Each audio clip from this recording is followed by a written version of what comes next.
रसूलुल्लाह सल्लल्लाहु अलैहि वसल्लम फरमायो, ख़ुशि थी वञो, यकीनन ही क़ुरान हिकु ज़रियो आहे जंहिंजो हिकु सिरो अलाह जे हथ में आहे ऐं ॿियो सिरो तव्हांजे हथ में आहे।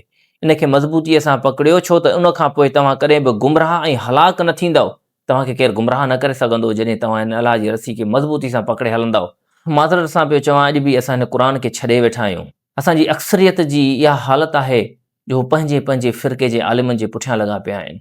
हू उन्हनि खे ई था ॿुधनि ऐं हू जेका बकवास करे रहिया हूंदा आहिनि पंहिंजे वाइज़नि में, पंहिंजी तक़रीरुनि में, त उन जी तस्दीक करण बि असां दुरुस्त न आहियूं सम्झंदा। असां उन ते तहक़ीक़ बि न कंदा आहियूं त वाक़ई जेका ॻाल्हि चई रहियो आहे त इहा क़ुरान हदीस मां आहे भई या न। बसि छो जो असांजो आलिम पियो चवे, अखियूं बंदि करे ढोरनि वांगुरु उन जे पुठियां हलूं पिया। ऐं जॾहिं असां उन्हनि जे पुठियां हलंदासीं त पोइ असांखे सिरात मुस्तक़ीम कॾहिं बि नज़र कोन ईंदी। शायदि नज़र अची बि वञे पर हू असांखे उन ते हलण बि कोन ॾींदा, छो जो असां सिरात मुस्तक़ीम ते हलियासीं त हुननि जा धंधा बंदि थींदा, ऐं हुन जा धंधा बंदि थींदा त हू छिता थींदा।